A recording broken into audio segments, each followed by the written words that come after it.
Bueno, primeramente igual le quiero dar las gracias por poder asistir y pues porque a nosotros nos va a ayudar mucho este material que vamos a crear para pues justamente, ¿no? Mis compañeros de la facultad, de la universidad, y justamente también es para hacer esta parte crítica, ¿no? De también hasta de nuestra propia disciplina, porque pues muchas veces como que se tiende nada más a seguir nada más como una línea y como que no vemos otras perspectivas, ¿no? Y también incluso, pues, pocas veces también tenemos la oportunidad, ¿no? De escuchar ponencias también de otros profesionales de psicología de otros países. Y pues por el tiempo también que luego no pueden venir y ahorita pues por cuestiones de la pandemia pues también se dificulta aún más. Entonces para nosotros es un honor también tenerlo aquí con nosotros. Y pues me gustaría que iniciar con esta entrevista, que usted nos platicara un poco acerca de su trayectoria y pues qué es lo que hace actualmente, en qué trabaja y así. Ok, yo soy el doctor David Ramírez Acuña, soy costarricense. Trabajé desde el año 2000 más o menos en el sistema judicial costarricense hasta el 2018, que fue el año que me jubilé, directamente con juzgados de familia y tribunales de familia, peritando como perito experto. Tengo una maestría en psicología clínica y un doctorado en psicología clínica forense.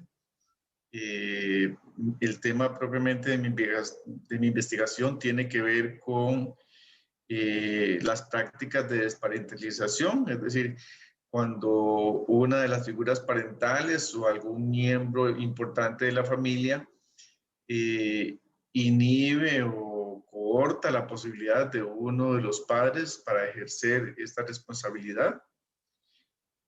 Y digamos, esa tesis fue hecha en el 2011, presentada en el 2011, después de 5 años nuevamente de investigación, un poco más, porque en realidad yo había comenzado a investigar mucho antes, ya desde que hice en el 2003 la especialización y la maestría, había comenzado a investigar del tema.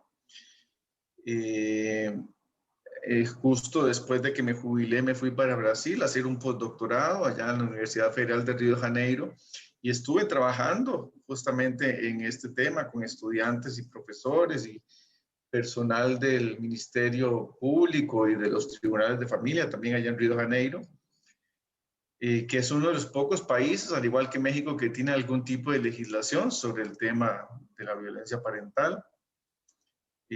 Actualmente estoy jubilado, a veces colaboro dando clases en algunas universidades y dirigiendo tesis o siendo lector de tesis, aportando en realidad en investigaciones. Estoy también escribiendo, estoy en un modo más, alguna manera, ¿verdad?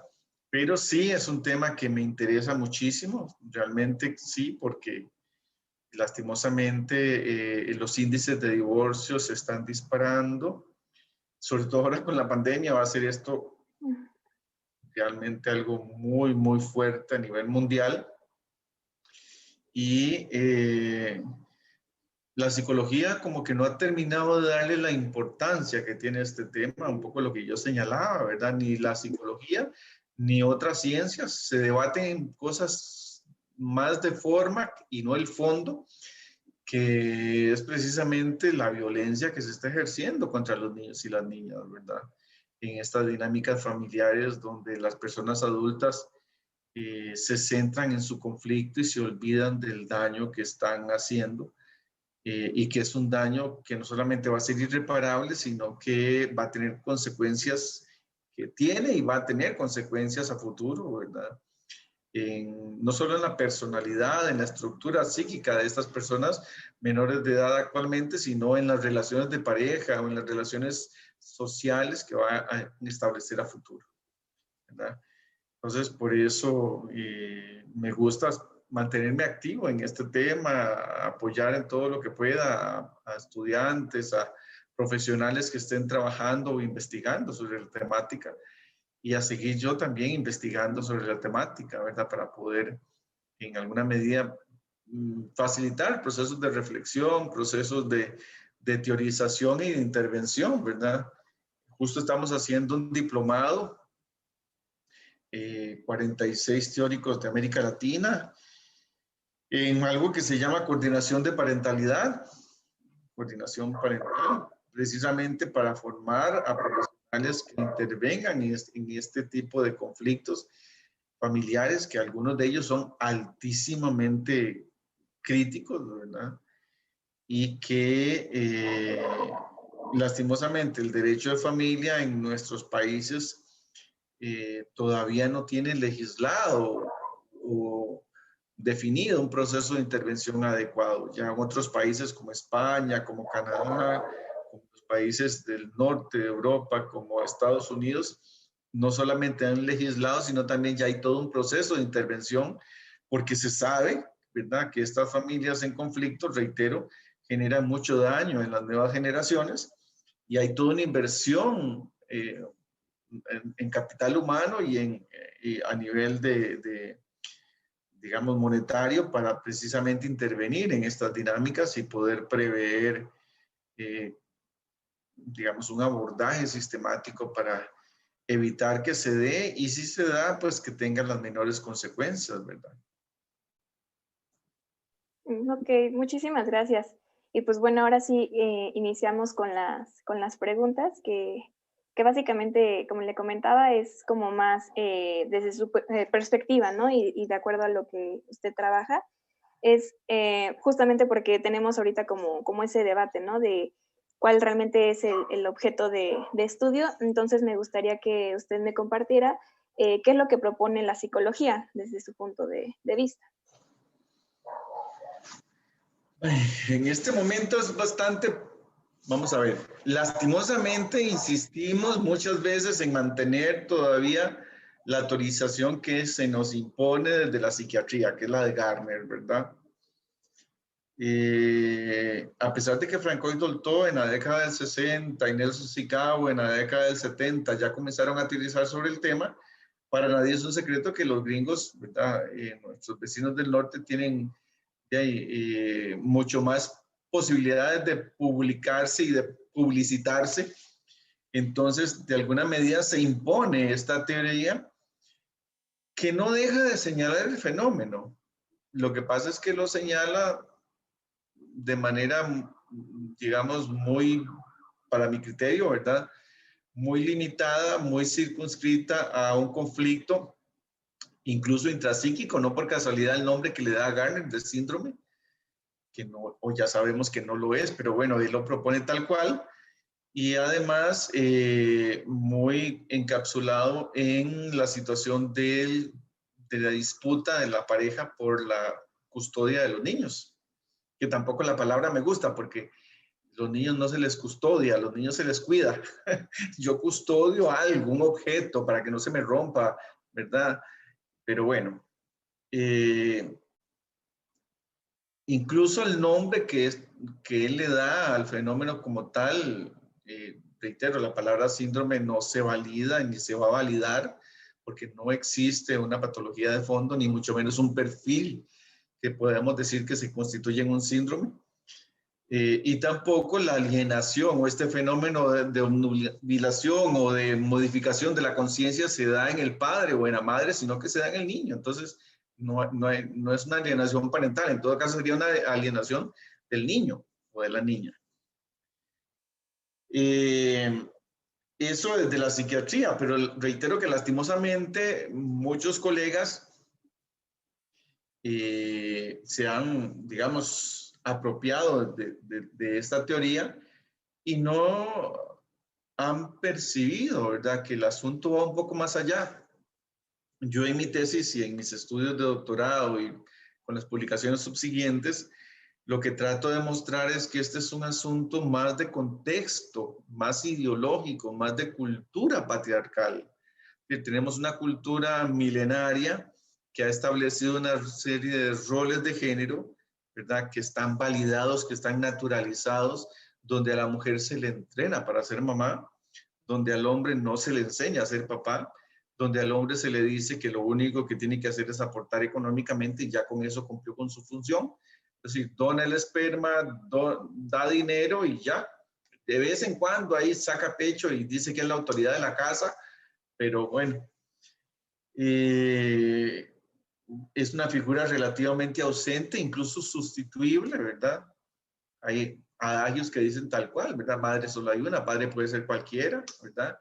Y a veces incluso el padrastro llega diciendo yo aquí soy el papá, o el abuelo llega diciendo yo aquí soy el papá, y todo el mundo sustituye a esta figura como si no fuera una figura histórica de referencia fundamental, porque esto, ¿por qué esto? Bueno, porque uno lo puede ver cuando escucha a personas menores de edad o incluso personas adultas que han estado en un proceso adoptivo, que por más que tengan figuras parentales adoptivas maravillosas y que adoren, que quieran muchísimo, siempre se van a referir a sus padres biológicos como mis verdaderos papás, ¿verdad?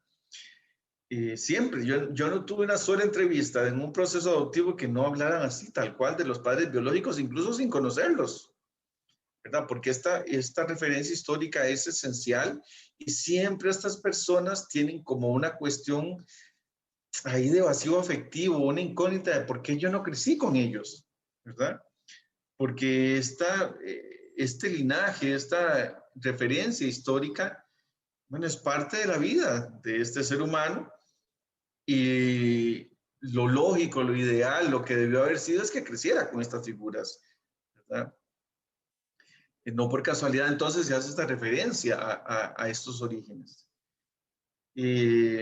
Lastimosamente, reitero, muchos teóricos continúan e insisten en mantener esta teorización desde una perspectiva psiquiátrica y no desde un análisis mucho más de contexto,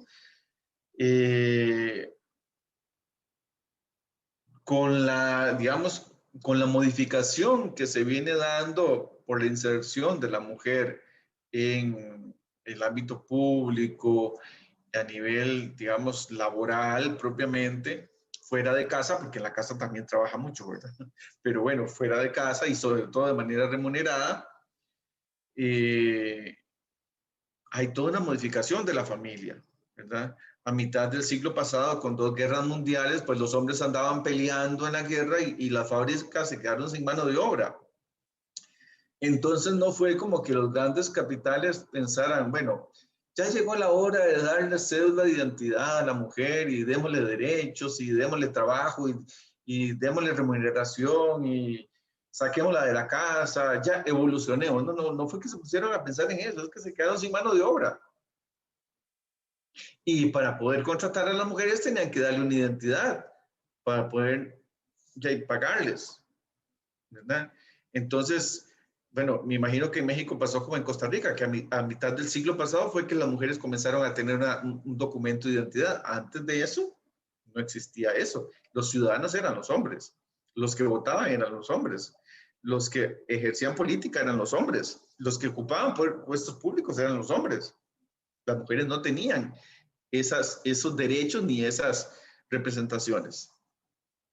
Entonces, con estas modificaciones que se dan precisamente, porque la mujer se inserta en el ámbito laboral, porque tiene una identidad propia, porque ya tiene economía, ya puede ser independiente económicamente, ya hay también una independencia más emocional, porque comienza a interactuar con otras personas más allá de su propia casa. Antes estaba metida entre 4 paredes, ahora ya comienza a tener compañeras, compañeros, jefes, comienza a saber que puede hacer otras cosas más que cuidar hijos. ¿Ya? Esto modifica a la mujer y evidentemente como corolario también se modifica al hombre porque ya se establecen una serie de relaciones diferentes entre los géneros. Sobre todo porque después de la guerra muchos hombres también llegaron lesionados, entonces no podían ejercer directamente trabajo remunerado y se quedaron en casa cuidando niños. Entonces, evidentemente hay un cambio, una figura bien interesante ahí también, porque se comienza no solamente a cuestionar la masculinidad desde las mujeres, sino que también los hombres mismos comienzan a decir, mira, ya qué bonito cuidar a mi hijo, abrazarlo, besarlo, y ser parte de su vida, ¿verdad? Qué bonito. Y se modifican entonces patrones o se comienzan a modificar, porque estamos en ese proceso de modificación, patrones culturales muy arraigados, pero evidentemente esto ha generado todo un conflicto que lo vivimos en el día a día, ¿verdad? Porque no solamente, digamos, los hombres siguen pensando que la mujer debería de ser de aquella forma, pero ya no, ya las mujeres son espécimen en vía de extinción, ¿verdad? Y las mujeres, en alguna medida, añoran un hombre diferente, pero este hombre apenas está comenzando a construir. No hay un modelo nuevo de masculinidad. El modelo hegemónico, patriarcal, sigue bastante vigente y se reproduce en los discursos, y se reproduce en los códigos, se reproduce en las aulas universitarias. Seguimos pensando, por ejemplo, todavía en la familia, digamos, en la familia nuclear heterosexual, ¿verdad? En la familia compuesta por papá y mamá, niño y niña, y todos agarraditos de la mano y muy felices. Pero este modelo de familia, digamos, en realidad ya está caduco frente a una sociedad que tiene muchos modelos de familia, todos igual de válidos, ¿verdad? Y incluso en este momento, si sacamos estadísticamente, no sé cómo está en México, pero aquí en Costa Rica es un porcentaje por encima del 60% de familias reconstituidas, ¿verdad? Donde hay 1, 2, 3 o hasta 4 matrimonios en las personas, ¿verdad? De algunos de ellos con hijos. Entonces son los hijos míos, los hijos de ella o de él, y aquella mezcla digamos, de linajes. Frente a este fenómeno, lastimosamente, la psicología no ha dado una respuesta asertiva, apenas está comenzando a teorizar. Y reitero que la comunidad científica, a pesar de que sabe que este fenómeno existe, no por casualidad en el DSM-5 se habla de conflictos familiares ya y de toda la violencia que se ejerce en esta dinámica sin darle nombre, ¿verdad?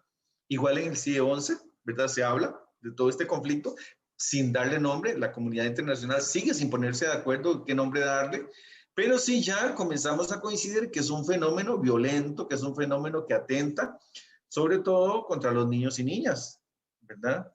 Que son las personas más vulnerables y que se supone que deberían ser protegidas en un entorno familiar, pero que sin embargo son las más maltratadas, las más perjudicadas y sobre todo las más utilizadas por las personas adultas para ser parte de este conflicto. Entonces, estamos en construcción de diferentes teorizaciones. Desde la psicología, por ejemplo, se habla hace mucho tiempo de duelo de lealtades, de triangulación afectiva, de interferencias parentales, de padrectomía, de madrectomía. En el caso mío, yo propongo todo lo que son prácticas de desparentalización, procesos de desfiliación o de desvinculación de los niños y niñas. Que todo esto viene un poco a decirnos, ¿verdad? Desde la psicología, a nombrar este fenómeno, reitero, de violencia intrafamiliar e interfamiliar, pues que tiene secuelas graves, sobre todo en la psique de los niños y de las niñas. Entonces, falta mucho camino todavía, pero ya estamos comenzando, digamos, a clarificar la situación. Por lo menos nos pusimos de acuerdo en que sí existe una situación de violencia y que esta violencia no tiene género, es decir, tanto hay hombres como mujeres que son desparentalizados, y este fenómeno de violencia no solamente se aplica en la pareja parental, sino también puede ser perfectamente otro familiar. Pues, puede ser papá y mamá trabajan fuera de la casa o las personas cuidadoras trabajan fuera de la casa y quien cuida a este niño o esta niña, después del proceso de separación o divorcio, se le impone un distanciamiento muchas veces, puede ser una abuela, una tía, un familiar, ¿verdad? Y no se le respeta al niño este vínculo. Por eso yo hablo de desfiliación, porque se le impone un proceso de distanciamiento después de la separación o el divorcio y se le quita parte de la identidad a este niño, ¿verdad? Se le prohíbe tener contacto con esta persona o con estas personas o con este grupo familiar. No se le permite sentirse parte de ese grupo y si busca tener contacto se le castiga, se le reprende, se le ridiculiza, y es un fenómeno sumamente violento. Como te decía, ya desde la psicología comenzamos a ponernos de acuerdo en que existe esta situación. Todavía no tiene nombre, hay muchos nombres, no nos hemos puesto de acuerdo en eso, pero bueno, ya por lo menos se comienza a generar, digamos, técnicas de intervención, como yo ya te decía, la justicia terapéutica, la justicia restaurativa, vienen un poco a hablar de la situación y sobre todo ahora toda la teoría que tiene que ver con la coordinación de parentalidad está mucho más focalizada a intervenir en este tipo de familias de alto conflicto. Y desde este punto, la siguiente pregunta sería, ¿cuáles serían los aportes que da la psicología como tal para que se pueda entender la violencia como tal? Bueno, lo primero que tenemos que hacer es identificar el fenómeno, que en eso estamos, ¿verdad?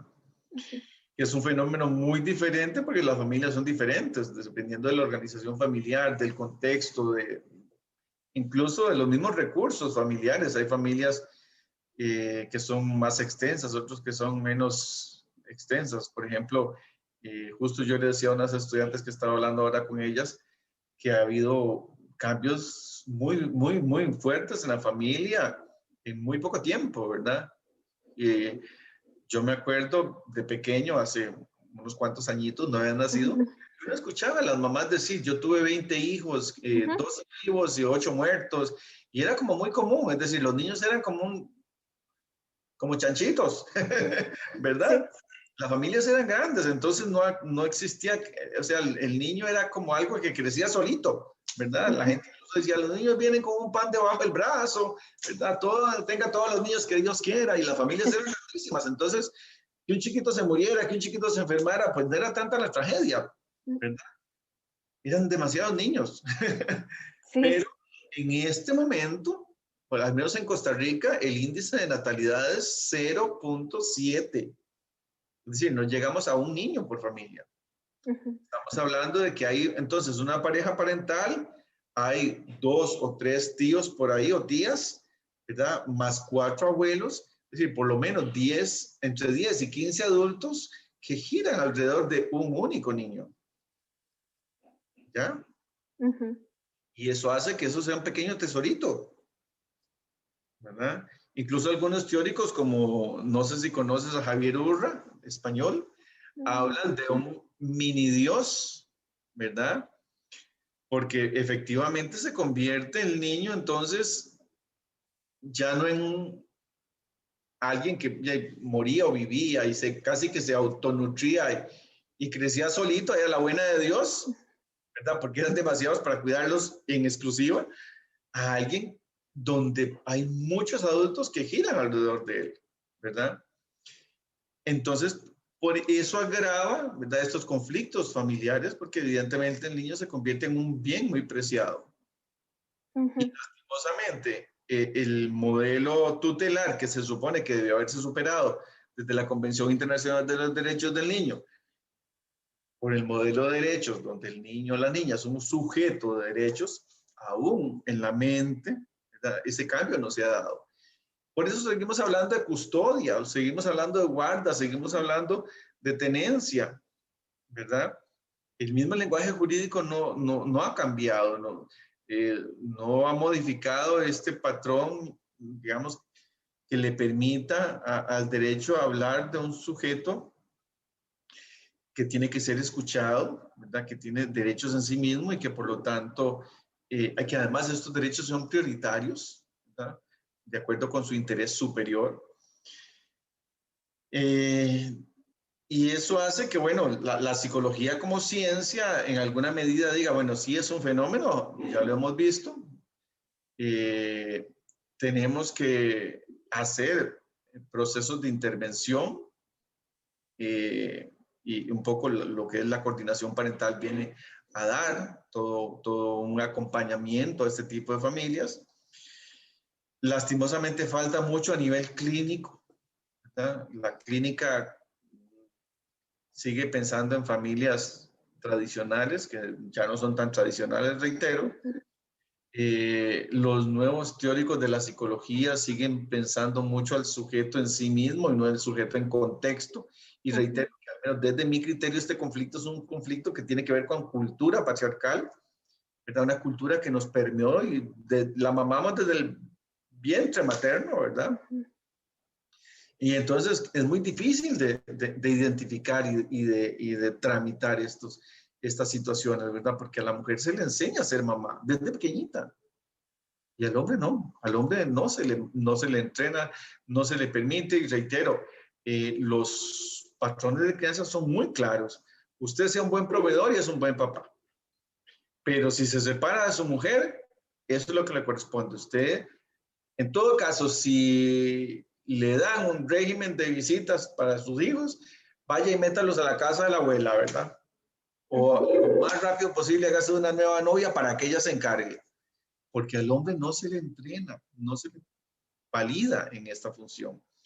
Y los muchos, porque son muchos que quieren ejercer este rol, pues tampoco tienen como un modelo a seguir. Tampoco la psicología ha generado este modelo, ¿verdad? Facilitado que se dé este cambio paradigmático.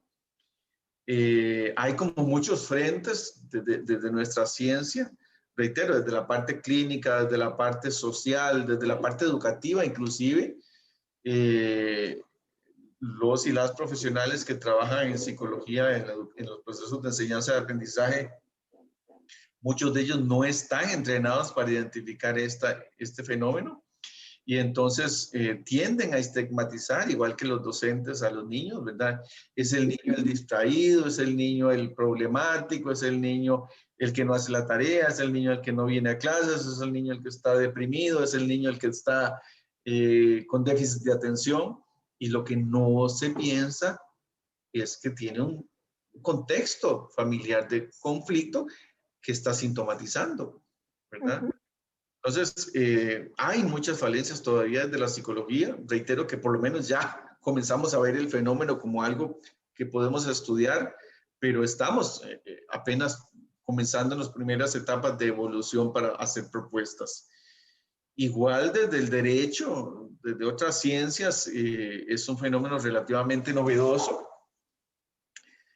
Recordemos que también en este mismo contexto cultural, el fenómeno del divorcio es un fenómeno muy reciente.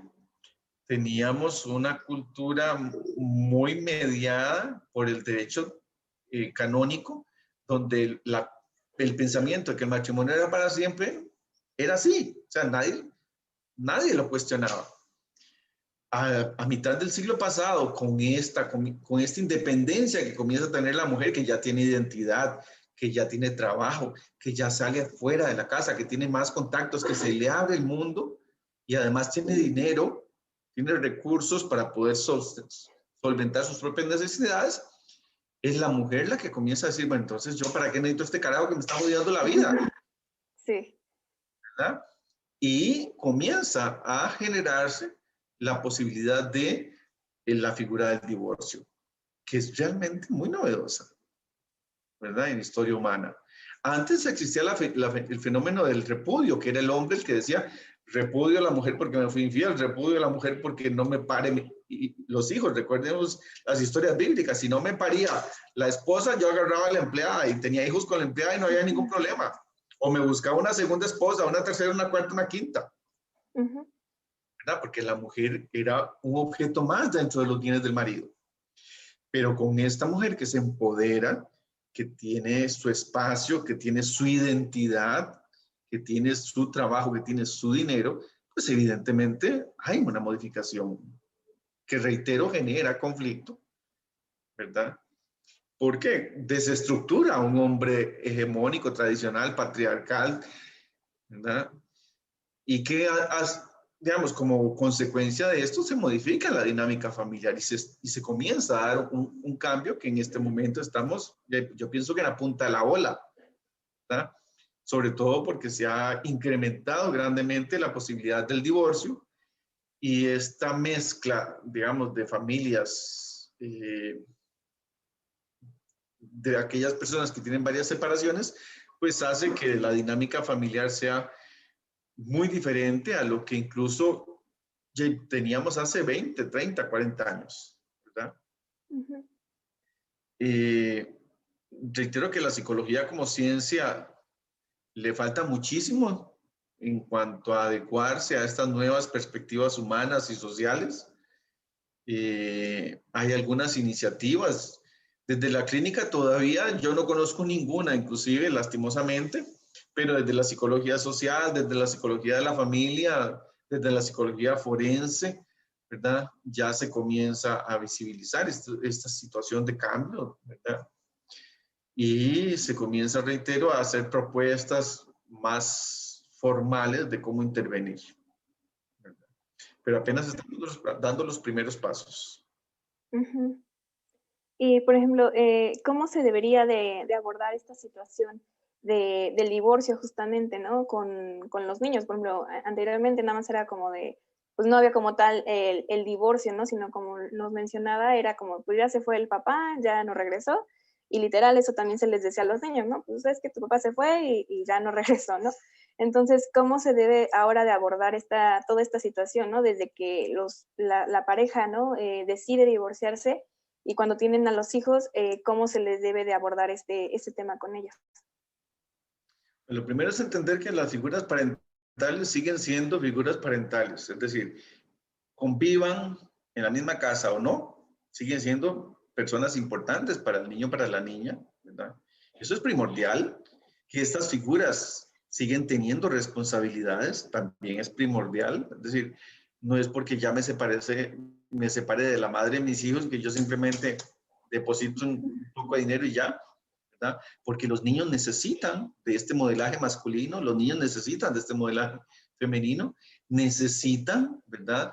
De estos recursos de apoyo y contención que son papá y mamá y todo su contexto familiar, que además es parte de su proceso identitario y de construcción subjetiva. La familia es realmente una fuente de humanidad, de socialización, fundamental en los procesos de socialización primaria y secundaria. Y por lo tanto, algo que tenemos que comenzar a hacer, ya desde la perspectiva del niño, es comenzar a explicarle a él o a ella, pues, qué está pasando. Obviamente, de acuerdo con su desarrollo intelectual, con su desarrollo también lingüístico, las personas adultas tenemos que entender que el niño es un sujeto de derechos y que por lo tanto merece una explicación, merece entender desde su situación qué está pasando, que hay que escucharle también, ¿verdad? Que hay que cuidarle, que hay que protegerle y que no tiene por qué comenzar a tomar decisiones o asumir roles que no le corresponden. Por ejemplo, estos niños que se les mete dentro de una dinámica de conflicto y entonces los convierten en mini espías. Cuénteme qué está haciendo su mamá, si tiene novio, cuénteme qué está haciendo su papá, si tiene novia, ¿verdad? Si alguien llega a la casa, ¿a dónde fueron? ¿Qué comieron? Entonces, o sea, el niño mini espía, ¿verdad? O dígale a su papá, o dígale a su mamá, o dígale a la abuela. Entonces el niño se convierte en un altoparlante, en un medio de enviarle recados, en un recadero, un mensajero, ¿verdad?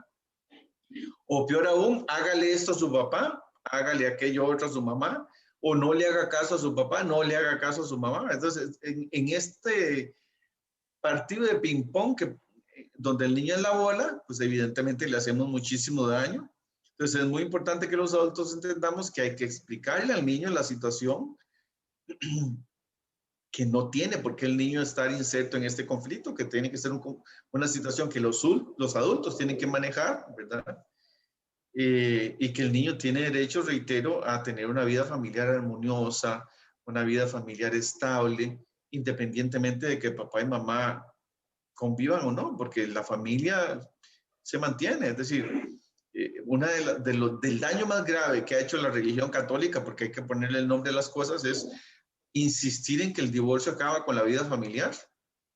Y no, el divorcio acaba con la vida de pareja. La vida familiar se mantiene. Yo sigo teniendo mis dos abuelas, mis dos abuelos, mis tíos, mis primos, ¿verdad?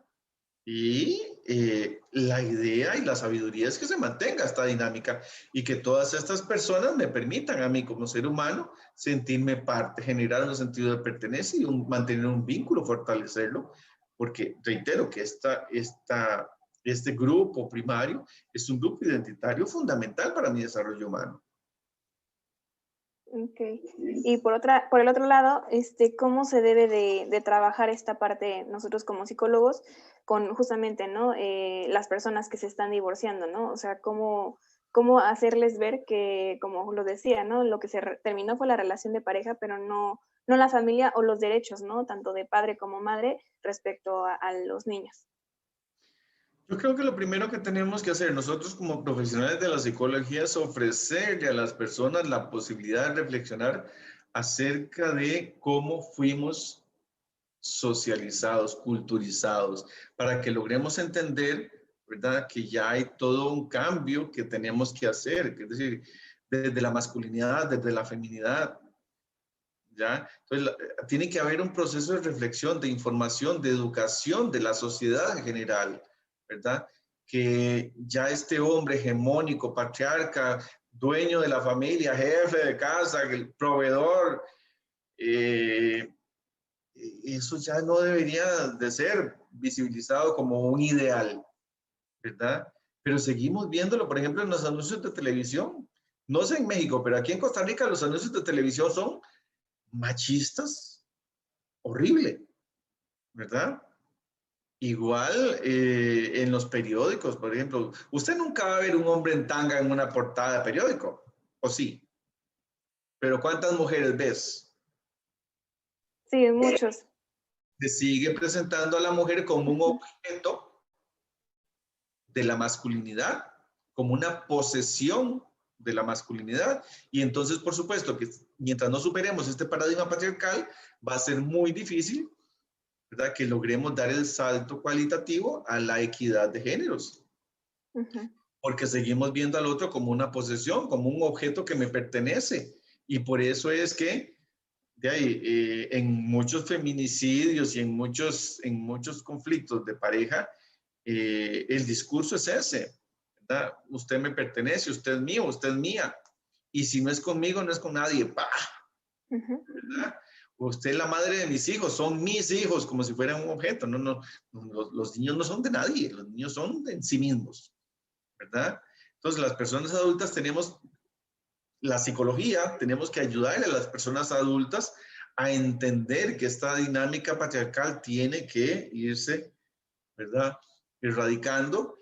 Tenemos que también enseñarles a establecer relaciones de pareja más democráticas, más equitativas, donde haya un respeto a la otra persona. La otra persona tiene derecho a salir con sus amigos, sus amigas, tiene derecho a trabajar, a proyectarse como ser humano, a crecer, a educarse, a capacitarse. O sea, tiene derecho a tener su espacio. O sea, no solamente es mi pareja, es una persona que tiene otro montón de áreas en su vida que también son importantes, ¿verdad? Entonces tenemos que establecer estas relaciones más democráticas, más equitativas, más respetuosas del otro, de la otra.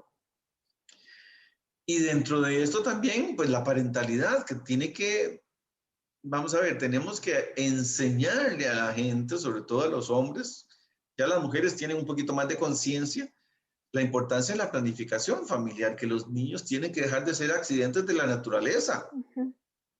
que la parentalidad, que ser papá o mamá es una gran responsabilidad y que tiene que ser una decisión consciente que yo tomo cuando yo me siento que estoy preparado. Y si no estoy preparado, la psicología debería ayudarnos a través de procesos de enseñanza y aprendizaje también a prepararme para ello, que tampoco existe esto. La psicología nunca ha dado bien bola en eso. O sea, ¿cómo puede ser posible?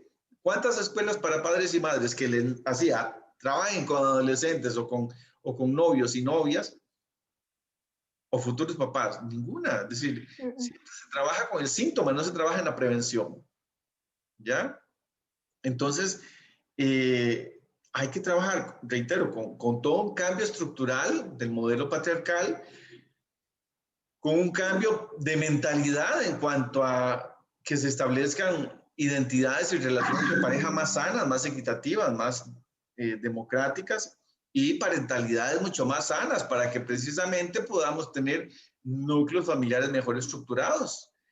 Eh, donde incluso, ya, pues si se da la separación, la otra persona tiene derecho a dejarme de querer, ya me dejó de querer, ¿qué voy a hacer? Que le vaya muy bien. Y si Uh-huh. tiene una nueva relación de pareja, ya, pues qué dicha, que sea feliz. Igual yo puedo tener una relación de pareja. ¿Cuál es el problema? ¿Verdad? Por eso no me voy a morir y la otra persona tiene que morirse. Nos dejamos de creer, perfecto. Incluso nos podemos enojar. ¿Cuál es el problema? Pero eso no tiene que tramitarse a través de los niños. ¿Ya? Entonces, Sí. hace muchísima educación en diferentes esferas, a nivel social, a nivel familiar, a nivel personal, para que tengamos unas relaciones de pareja más funcionales, unas parentalidades, una paternidad, una maternidad más funcional, ¿verdad? Más consciente también. Y evidentemente esto va a generar pues, generaciones más sanas, porque en la medida en que tengamos núcleos familiares mejor integrados, aunque papá y mamá no vivan juntos, que suena como un contrasentido, pero es una maravilla. ¿Por qué no yo puedo ir a la fiesta de cumpleaños de mi hijo si está la mamá, incluso con su nuevo novio? ¿Cuál es el problema? Me va a arrancar un pedazo por eso. A la graduación de mi hijo. ¿Por qué no establecer principios de crianza compartida? Yo insisto, el niño lo que necesita es que alguien le prepare de comer. Si es la madrastra, si es el padrastro, si es el tío, la abuela, el abuelo, el papá, la mamá. El niño lo que necesita es comer y comer bien. En la medida en que las personas adultas nos ponemos de acuerdo para satisfacer estas necesidades, vamos a tener un sujeto, un ser humano mucho más integrado y funcional, mucho más, mejor nutrido y más sano psicosocialmente, ¿verdad? Lastimosamente, pues la psicología, reitero que ahí va, a pasito de tortuga. Algunos tratamos de avanzar, se nos guindan, nos critican muchísimo, porque Sí. nos critican muchísimo a los que, ¿verdad? Tratamos de proponer cambios a nivel cultural, eso nos castiga, ¿verdad? Se nos castiga. Yo en mi trabajo sufrí acoso laboral, pero así flagrante, un gran desgaste emocional, ¿verdad? Que todavía sigue teniendo secuelas y bueno, es parte de lo que uno tiene que padecer por tratar de tener un mundo mejor, ¿verdad? Y que eso pasa, reitero, porque hay un cambio, urge ese cambio, urge cambiar el modelo patriarcal. Necesitamos un modelo democrático, respetuoso, responsable, ecoamigable, ¿verdad? Porque ni la mujer, ni el hombre, ni los niños, ni nadie, ni mucho menos la naturaleza, es un objeto, ¿verdad? Los seres humanos tenemos que aprender a cohabitar con todo el contexto y a cohabitar en armonía, ¿verdad? Independientemente de que sean seres humanos, animales o la naturaleza. Y justamente de eso que nos menciona, pues es muy importante, ¿no? Porque igual, por ejemplo, aquí en México es como de, ¿cómo vas a ir, no? Como lo decía, ¿no? A la fiesta de la niña, si ya la mamá ya tiene su nuevo novio, ¿no? Es como de, por esta cultura, ¿no? Machista que tenemos aquí, que es como de, no, porque, pues, ¿cómo voy a quedar, no? Si, no sé, a lo mejor le fue infiel, o a lo mejor no le fue infiel, pero el simple hecho, ¿no? De convivir dos hombres, ¿no? A lo mejor en una misma reunión con una mujer con la que a lo mejor tuvieron alguna relación, pues es como así imperdonable, ¿no? Entonces, sí se ve aquí como muy, muy, muy marcado aquí en México esta situación, ¿no? De los estilos de crianza. Y también lo que le quería igual preguntar es de que, ¿por qué también en la psicología tendemos a justamente, ¿no? A categorizar a las personas, a poner etiquetas?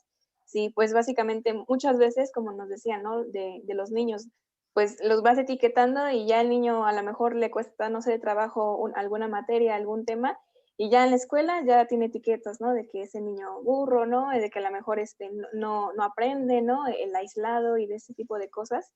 Y en psicología, pues a lo mejor no es así, pero al final de cuentas terminamos, ¿no? Categorizando, es que tiene el niño ansiedad, tiene déficit de la atención. Entonces, lejos de aportarle al niño herramientas, ¿no? De acuerdo a sus cualidades y a sus habilidades, tendemos a también, caemos en lo mismo, ¿no? A etiquetar, perdón, y a categorizar. Exactamente, exactamente. Y es algo que la psicología tiene que aprender, que las etiquetas están para que nosotros como profesionales nos entendamos a la hora de analizar casos, ¿verdad? Pero que en el momento en que etiquetamos a alguien, con esa persona establecemos una etiqueta, lo estamos reduciendo en su condición de ser humano, ¿verdad? Porque un autista es mucho más. que un autismo. Ujú. Es un ser humano con derechos y lastimosamente la psicología, heredando, ¿verdad?, de sus orígenes de la psiquiatría y de la medicina, Ujú. ¿verdad?, se mantiene todavía esta premisa de etiquetar. Y es un poco lo que yo les decía en la conferencia, ¿verdad? Póngale el nombre que usted quiera, no importa. Ujú. Que no estén los manuales. ¿Acaso que la COVID está en los manuales? Ujú. Entonces ya decíamos que no existe la COVID y nadie se enferma de la COVID. Claro que no, o sea, primero viene la experiencia, la interacción y sobre eso se va teorizando. Y una vez que se teoriza, pues se ponen manuales, ¿verdad? Ujú. Entonces, póngale el nombre que quiera. Y que no estén los manuales, ¿cuál es el problema? El fenómeno está ahí. Estamos viendo niños y niñas que están siendo perjudicados por esta violencia y que tienen graves secuelas. Y que esas secuelas no solamente va a ser en ellos, sino que va a tener un efecto de onda, como se ve cuando cae una piedra en el agua, ¿verdad? Va a haber víctimas secundarias, terciarias de toda esta situación de violencia, ¿verdad? Estos niños van a establecer una relación de pareja más adelante y van en alguna medida a reproducir esos esquemas de pensamiento, esos esquemas de interacción que les enseñamos. Sí, y justamente igual, retomando, eh, igual en lo que nos comentaba en la conferencia anterior, de que sobre el abuso sexual, ¿no? Nos comentaba, ¿no? De que pues a lo mejor no está en el manual o qué quieres que venga en el manual, ¿no? Para que lo puedas diagnosticar, ¿no? O escribir, ¿no? En tu peritaje. Y la pregunta va hacia, ¿qué opina acerca de justamente, ¿no? De las evaluaciones o instrumentos psicológicos para realizar estas evaluaciones, por ejemplo, las pruebas proyectivas, que en muchos, al menos en México, para obtener un trabajo, el psicólogo organizacional, ¿no? Es como te piden en el trabajo, ¿no? Pero que sepa aplicar persona bajo la lluvia, ¿no? Y ya, es todo lo que se aplica, ¿no? Para poder ingresar a un empleo, ¿no? Y ya ni siquiera te piden otro tipo de habilidades como psicólogo para poder, ¿no? Hacer como estos filtros para el personal. ¿Y cuál es su opinión respecto a este tipo de instrumentos o evaluaciones psicológicas? A ver, yo sí creo que es importante que un neurólogo sepa lo que es un TAC y sepa manejarlo y sepa lo que es interpretarlo, ¿verdad? Ahora, el problema con los instrumentos de medición psicológica, tanto cualitativos como cuantitativos, es que eh, la psicología es una ciencia muy vasta, muy amplia, con grandísimas áreas. Por ejemplo, en psicología jurídica y forense tenemos al menos 8 subespecialidades, ¿verdad? La situación y la dinámica de las personas es muy diferente. No es lo mismo valorar un narcotraficante que un violador, que un agresor doméstico, que a alguien que perdió el trabajo, a alguien que está pidiendo la custodia de su hijo, a alguien que quiere adoptar. Es decir, son hombres que están en situación diferente y todos en sistemas, en un sistema jurídico, un proceso legal. Entonces, evidentemente los instrumentos tenemos que adecuarlos a la población y a su situación, ¿ya? Y tenemos que aprender a especializarnos. Lastimosamente los psicólogos y psicólogas tendemos a ser todólogos y eso está Ujú. súper mal. O sea, yo sé y aprendí más o menos cómo es hacer un perfil de puesto, pero yo no trabajo en psicología organizacional.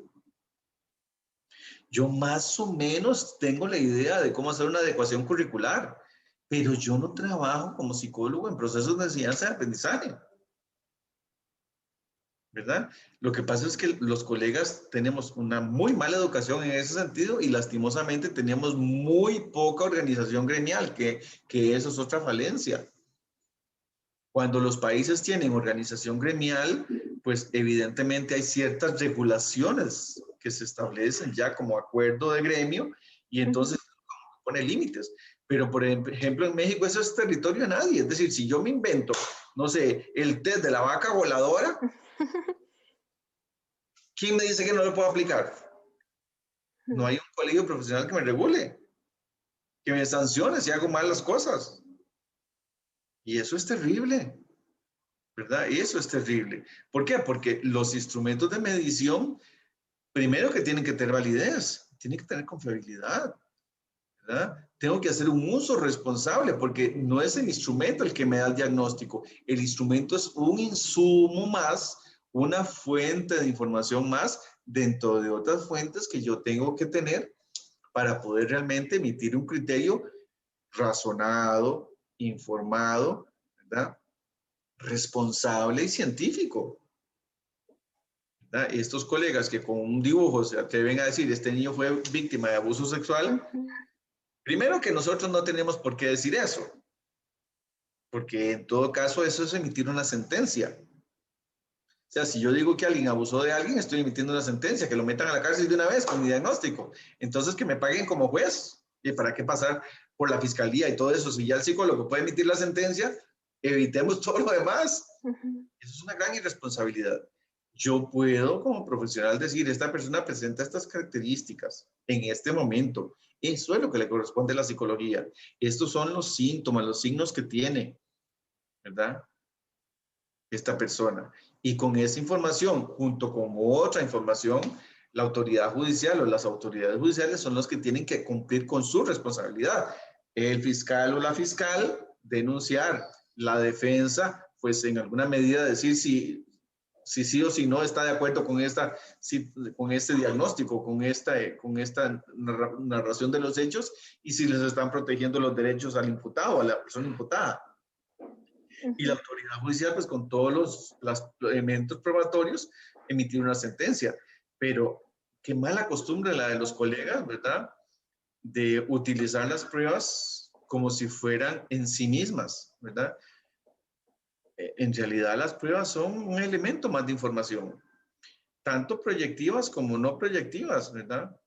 Tanto cualitativas como cuantitativas. Y por lo tanto, desde la psicología, no podemos decir, ¿verdad? No podemos emitir un diagnóstico con una sola fuente de información, menos en familia.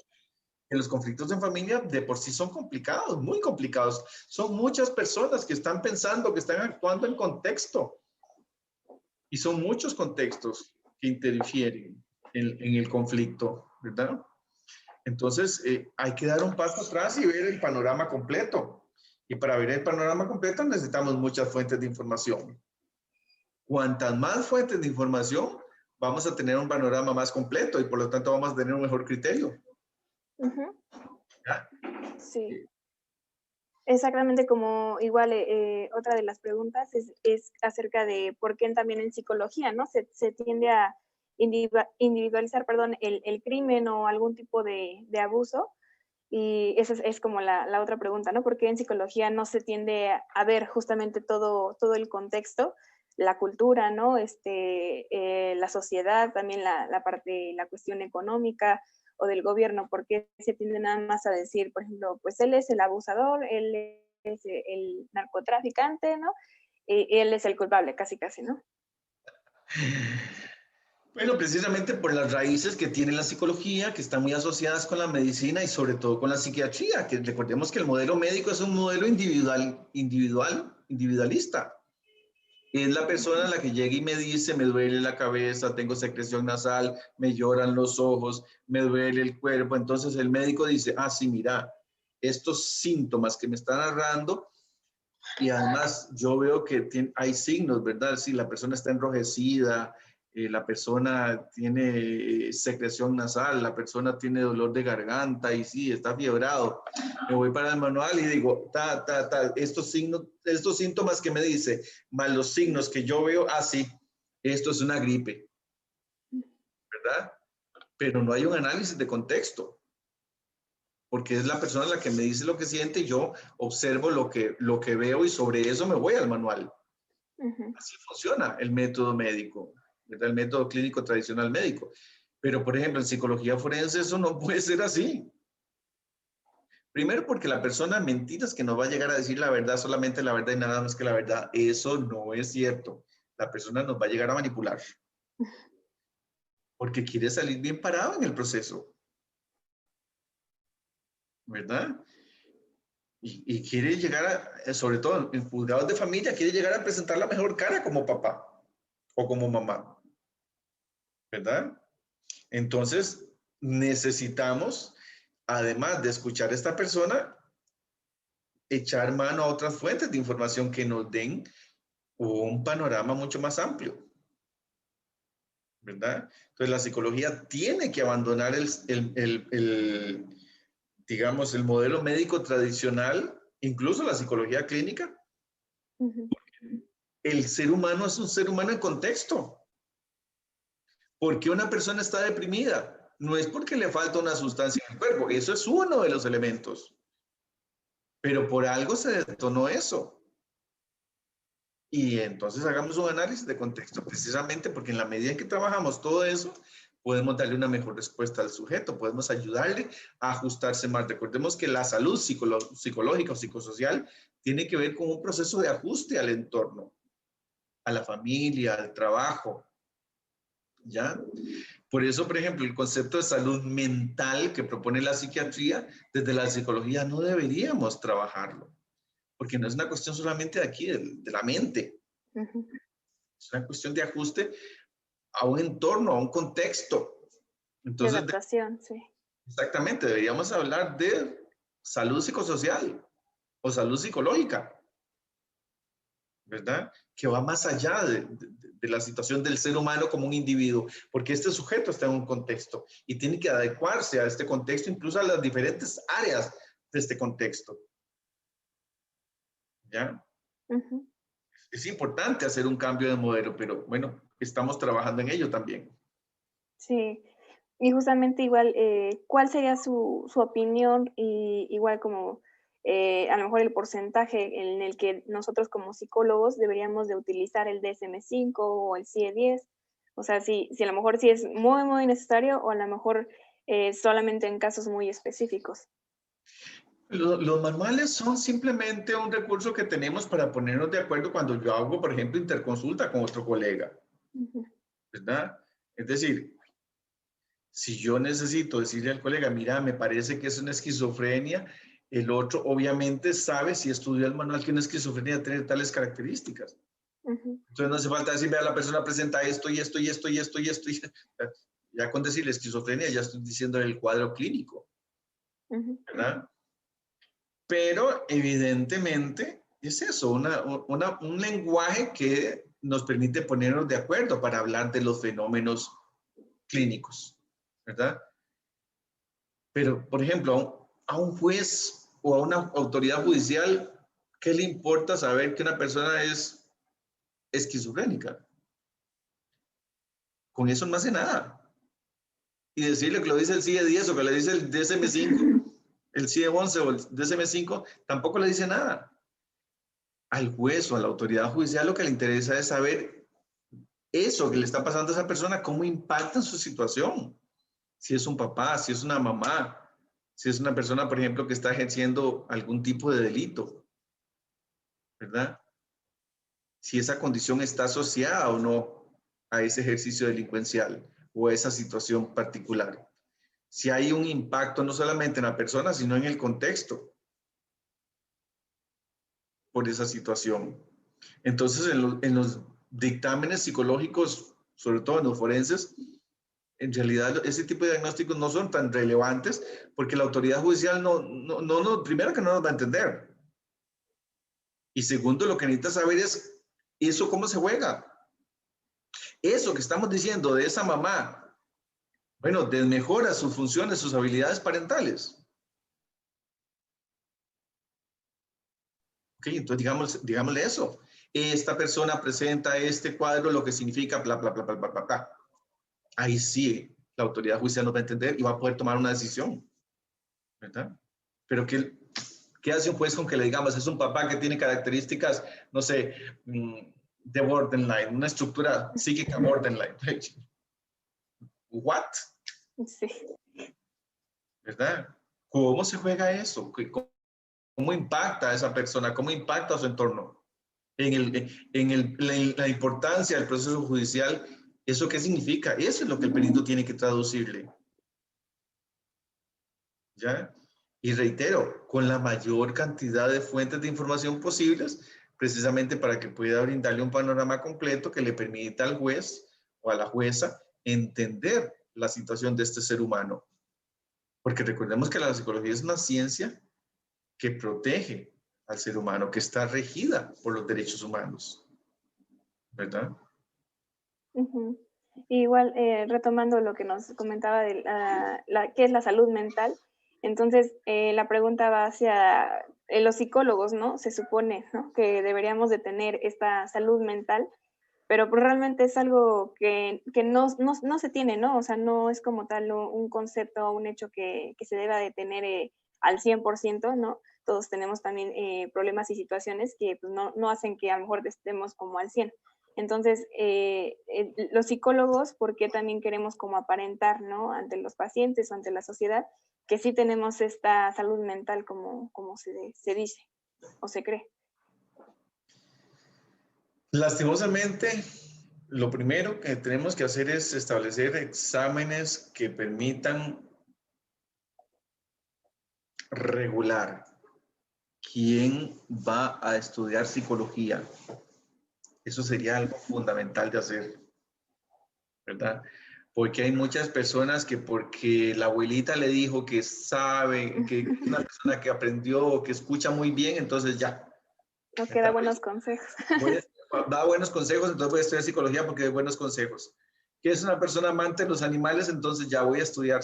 No, o sea, realmente es una ciencia que tiene un impacto sumamente importante y muy delicado en los seres humanos y en la sociedad, ¿verdad? Entonces no debería ser cualquiera el que simplemente se le ocurre y ya entra a estudiar psicología. Segundo, los currículos universitarios, las ofertas académicas deberían ser revisadas y actualizadas porque la sociedad evoluciona y esos viejitos, decrépitos, casi como yo, Ah. más viejitos, que vienen con un cuaderno que escribieron cuando recibieron clases en la década de los 50 y vienen a repetir y a leer el mismo cuaderno en el 2015, 2020. Por Dios, eso no debería ser. Y se sigue dando, ¿verdad? Entonces, no solamente es hacer un proceso adecuado de selección de las personas que van a comenzar a estudiar, sino brindarles una adecuada enseñanza que se ajuste a las situaciones actuales, a los instrumentos actuales, ¿verdad? Y que además le permita a estos profesionales también aprender a identificar cuáles son sus habilidades y cuáles son sus falencias, sus limitantes. Lo que yo decía, es decir, a mí, por ejemplo, no me gusta trabajar abuso sexual en infancia. Me parece una situación que me afecta muchísimo. Me duele demasiado saber que un niño o una niña sometido a un proceso de violencia de ese tipo, ¿verdad? Entonces, yo sé que no me gusta trabajar en eso. Yo sé que no me gusta eh, incluso trabajar violencia intrafamiliar. Me parece que no. O sea, me gusta trabajar todo lo que son conflictos familiares, pero a otro nivel, ¿verdad? Donde yo me siento bien. Si a mí me gusta trabajar psicología en procesos de enseñanza y aprendizaje, psicología en el turismo, psicología en el ámbito hospitalario, psicología de la salud, psicología social, psicología, todas las áreas que tiene la psicología. Bueno, yo eso lo tengo que aprender a nivel de estudiante para poder, número uno, comenzar a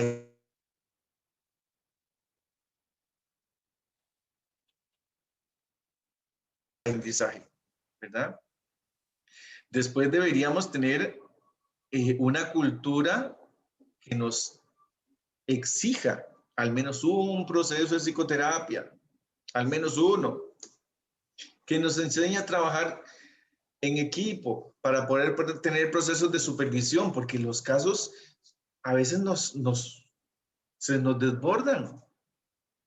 Hay situaciones muy complejas que necesitamos el criterio, el apoyo de gente que incluso tiene más experiencia que nosotros. Pero lastimosamente se nos enseña a trabajar individualmente, encerraditos en nuestro consultorio, ¿verdad? Porque es el modelo médico tradicional, ¿verdad? Y eso no nos permite ejercer una psicología, ¿verdad? Que realmente sea una psicología pensada, adecuada, colegiada, ¿verdad?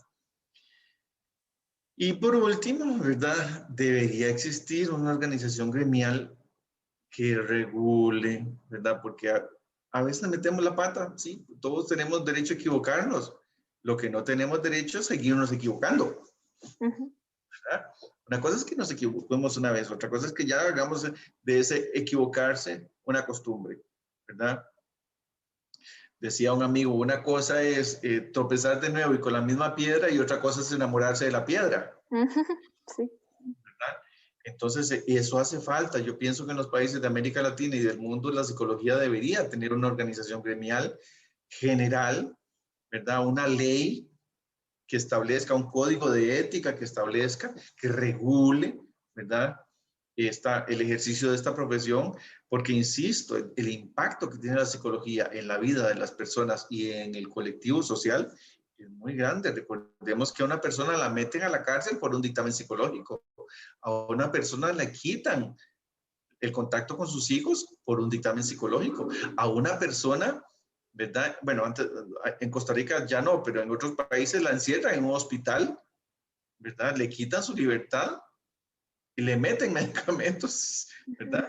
Por un dictamen psicológico. Entonces, el impacto que tenemos es muy grande y por eso tenemos que ejercer con mucho cuidado y de manera regulada.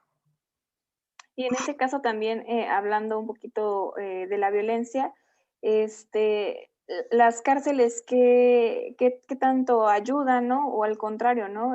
¿Qué tanto afecta el simple hecho que existan, ¿no? Porque pues se supone, ¿no? Que es para que las personas, ¿no? Puedan ya después regresar, ¿no? A la sociedad, ¿no? Y todo este tipo de situaciones. Sin embargo, pues sale al revés, ¿no? O sea, salen de la cárcel, a veces hay más delincuencia en la propia cárcel que afuera, ¿no? Incluso en los mismos policías que custodian a los prisioneros, hay más corrupción y mayor delincuencia que en los mismos prisioneros, sí, totalmente de acuerdo. El sistema carcelario en realidad no tiene sentido en el siglo XXI.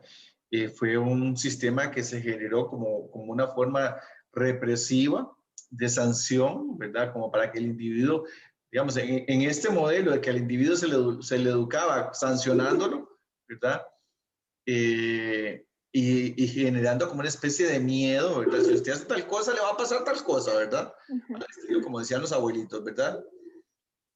Pero en este momento ya, digamos, los países más desarrollados, inclusive, el sistema punitivo es mínimo, porque lo que se busca más bien es trabajar en prevención, en educación, para que la persona, primero, que tenga un núcleo familiar armonioso, funcional, que le permita desarrollarse adecuadamente como ser humano, procesos de enseñanza y aprendizaje que le permita el mayor crecimiento posible, el desarrollo de sus habilidades, de sus destrezas, el conocimiento de sus limitantes.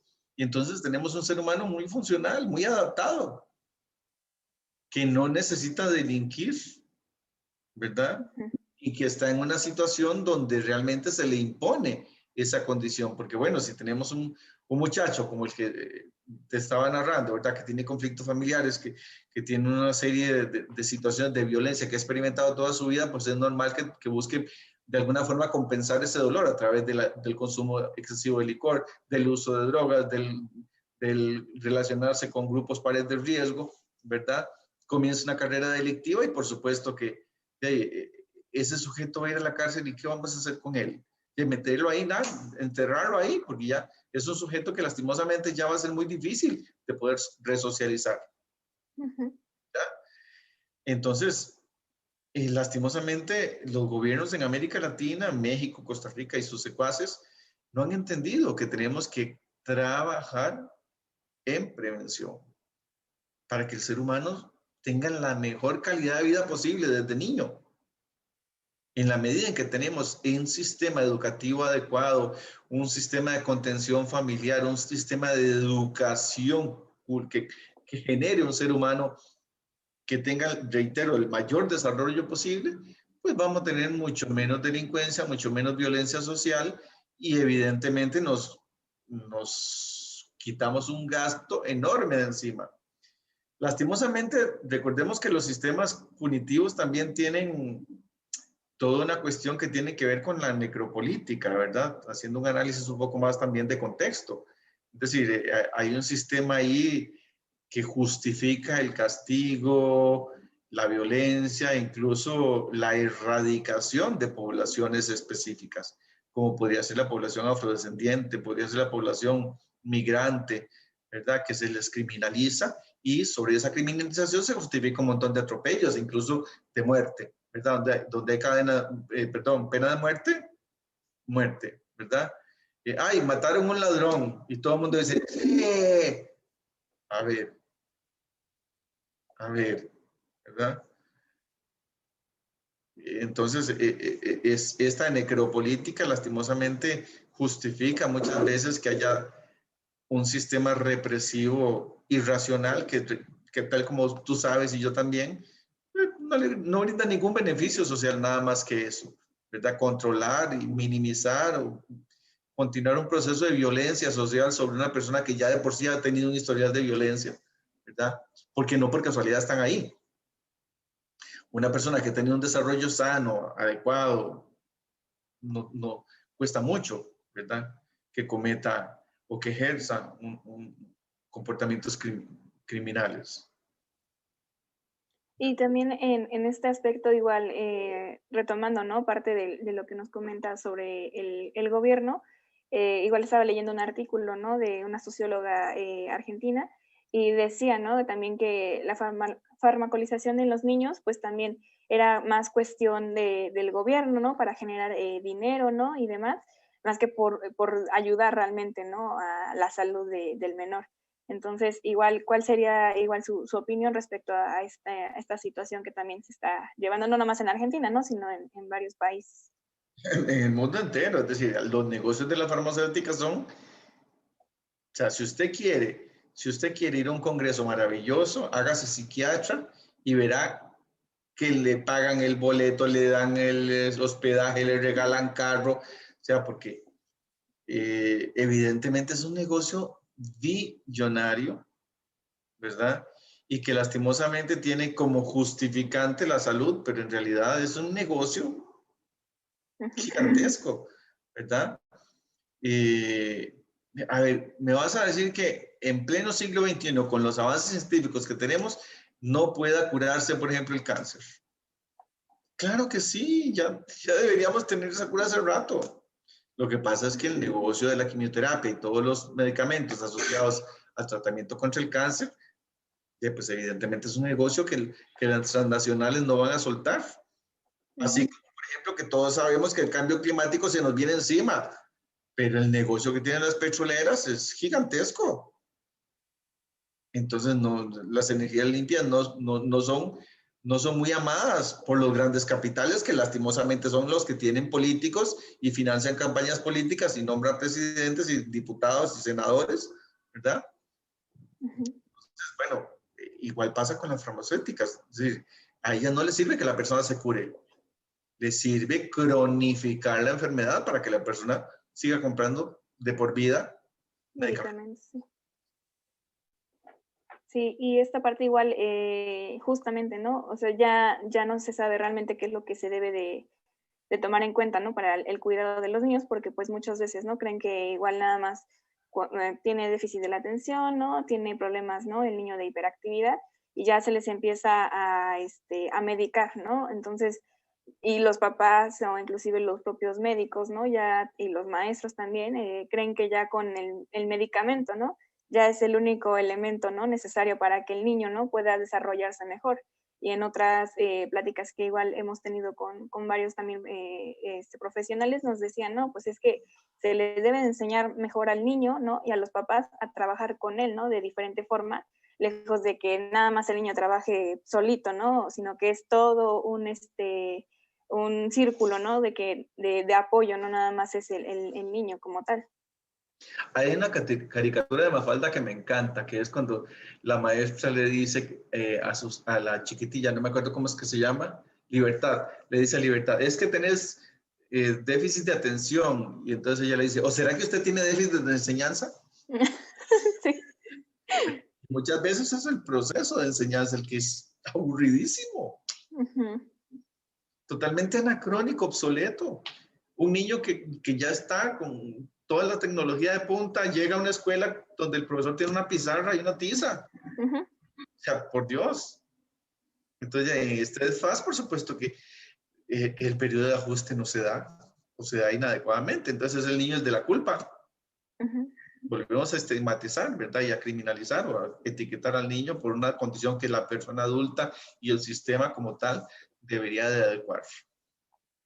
Ujú.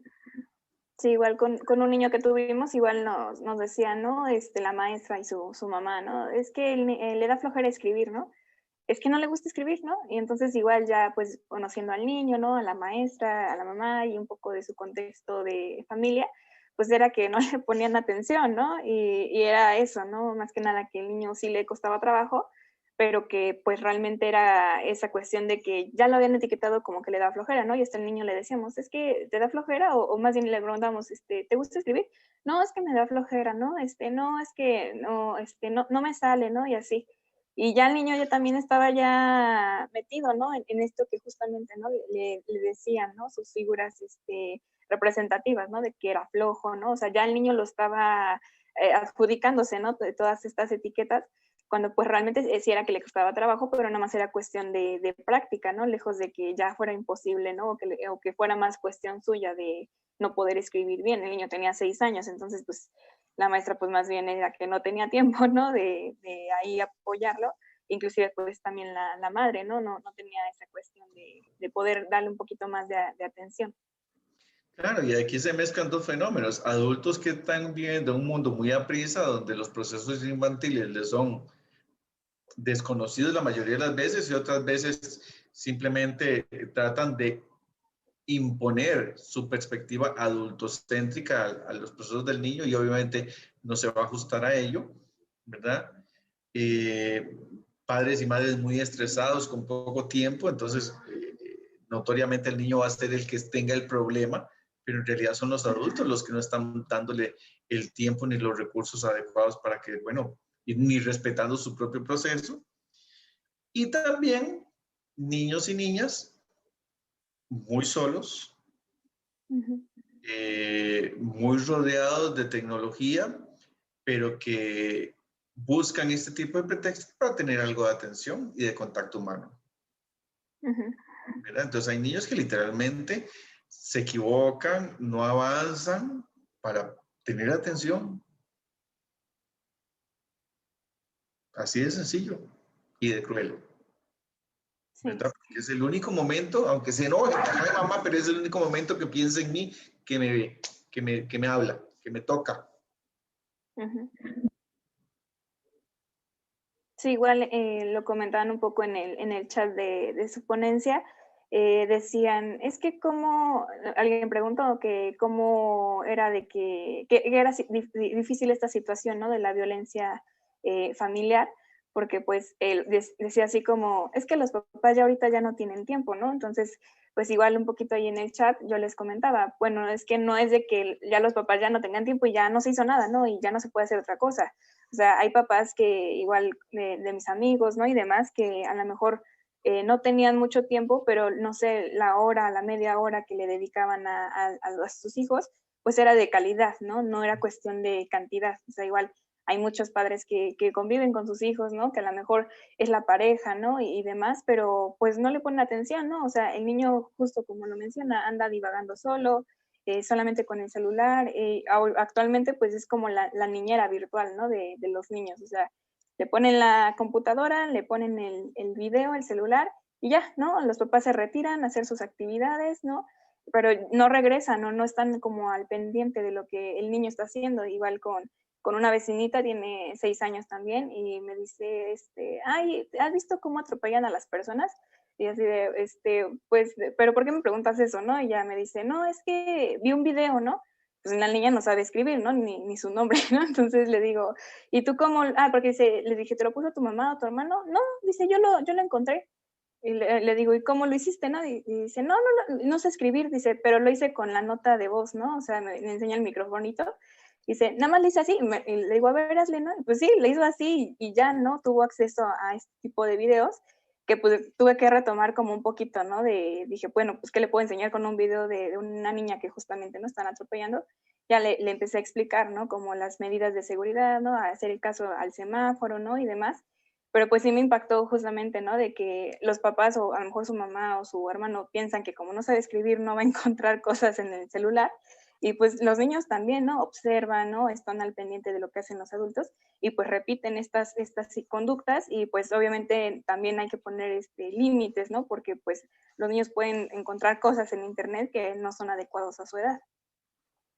En internet y en todo el contexto, ¿verdad? Porque Ujú. cuántas veces por la negligencia de la persona adulta el niño sufre un accidente, ¿verdad? Que muchas veces incluso puede ser fatal. Ujú. Y ahí lo que te decía, ¿verdad? Que los niños tienen que dejar de ser accidentes de la naturaleza Ujú. y las personas adultas tenemos que entender que si queremos procrear tenemos que tener conciencia de lo que estamos haciendo y realmente estar comprometidos con ese proceso, porque no podemos seguir trayendo niños al mundo simplemente porque, ups, I did it again, Ujú. ¿verdad? Sí. Y bueno, otra pregunta igual que tengo es igual, ¿cómo sería o cuál sería nuestra labor, ya no tanto como psicólogos, sino como ciudadanos, para evitar que existan estas cuestiones de violencia, ¿no? En nuestro país.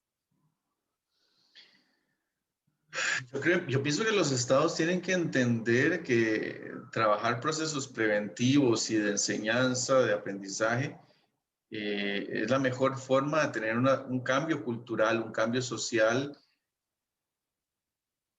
para mejorar la calidad de vida de sus ciudadanos y en todas las edades, ¿verdad? En la medida en que podamos realmente entender que eso es la mejor inversión, vamos a tener una sociedad mucho mejor, ¿verdad? Porque vamos a tener ciudadanos más felices, más integrados, más funcionales, que se relacionen mejor, ¿verdad? Que aprenden a respetarse, a interactuar, que tienen probablemente mejor capacidad para relacionarse y trabajar, ¿verdad? Que tienen mayor conciencia de sus habilidades, de sus destrezas, de sus limitantes, ¿verdad? Y evidentemente, pues eso redunda en una sociedad mejor organizada, ¿verdad? Digamos, no solamente con seres humanos más ajustados y más felices, sino también más productivos, ¿verdad? Ujú. Eso obviamente va a mejorar también eh, todo lo que tiene que ver con las riquezas eh, del país como tal, ¿verdad?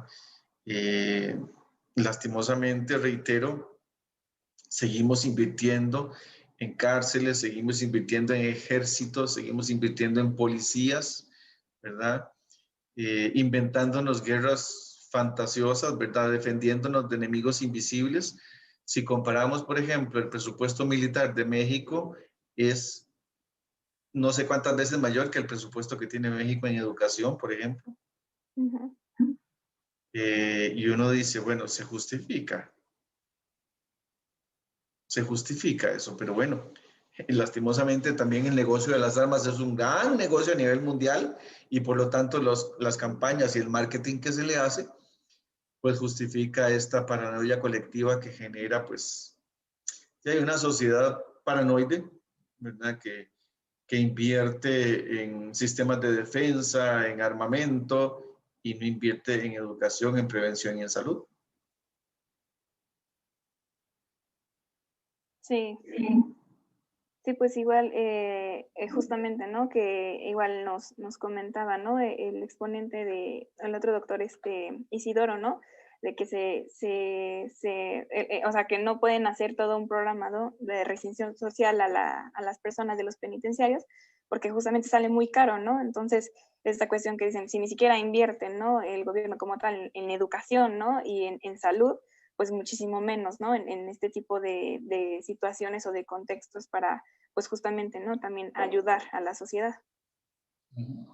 Y es que lastimosamente, reitero, es decir, a nivel de cultura necropolítica se justifica la represión de grupos minoritarios y de personas en condición de pobreza o con algún tipo de situación que genere la fantasía, ¿verdad?, del resto de la población, que ese presupuesto está bien invertido.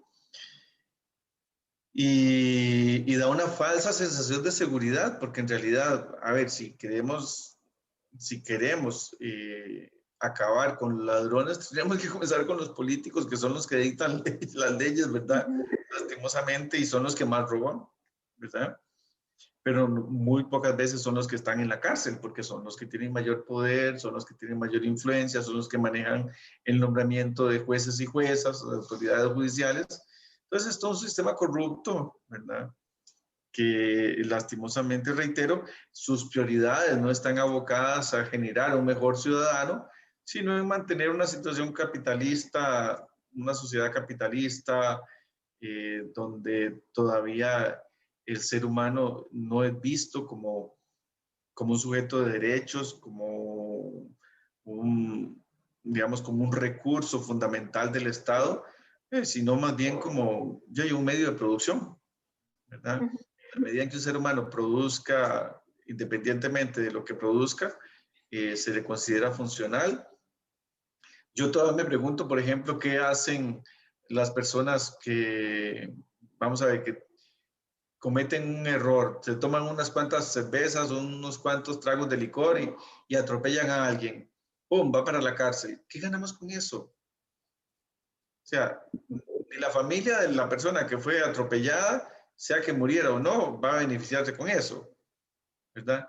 En todo caso, pongámoslo a trabajar y que de ese trabajo, de esos recursos, se le pague a la familia una subvención. Si la persona quedó con algún tipo de discapacidad, bueno, démosle una subvención o paguémosle un tratamiento de rehabilitación. Es decir, digamos una ciudad más funcional, más, un poquito más de razonamiento lógico. Meterlo a la cárcel, ¿qué beneficia eso? A nadie.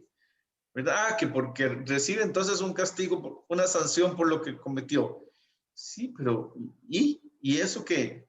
¿Y ya con eso se resuelve la situación? No, ¿verdad? Tal vez una persona que tiene una profesión, que tiene un trabajo estable, bueno, y además esa persona que meten a la cárcel también tiene su familia, tiene sus responsabilidades, que además va a dejar de cubrir esas responsabilidades por estar en un sistema que tampoco le va a dar nada, más bien como bien señalabas, probablemente más bien va a deteriorar su condición de ser humano.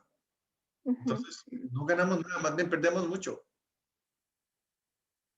Sí, como igual sociedad. con la situación esta del COVID, un amigo que vino de intercambio de Colombia me decía, no, es que aquí sí están metiendo a la cárcel, ¿no? Si sales, ¿no? Cuando empezó todo esto en marzo y abril. Y yo así de, pues, ¿por qué no? No, pues porque no hacían caso y no estaban adentro de su casa, ¿no? Y pueden contagiar a más personas.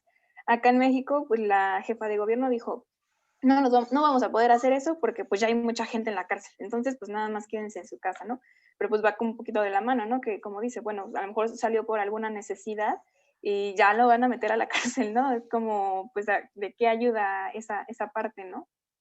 ¿Y qué consecuencias tiene eso? Ujú. Reitero, porque si es un padre de familia, si es una madre de familia, si tiene a cargo personas menores de edad, además, si probablemente es una persona que trabaja en algo, Ujú. ya va a dejar de producir, más bien vamos a tener que invertir en él o en ella en vez de esa persona ser un factor de producción para el gobierno, para el Estado, ¿verdad? Entonces, reitero que es como una ilógica, una lógica Ujú. ilógica, ¿verdad? Y otra pregunta igual que le quería hacer es en la cuestión de la adopción, ¿no? Aquí en México, pues igual es más o menos son 5 adopciones que se dan a veces al año, ¿no? Entonces, a mí me tocó estar un tiempo en una estancia, ¿no? De niños que justamente, ¿no? Son niños que tuvieron problemas, entonces se los quitan a sus padres, ¿no? O sea, había muchísimos niños, ¿no? Igual niños desde cuna y que en lugar de que el gobierno como tal a lo mejor dé, ¿no?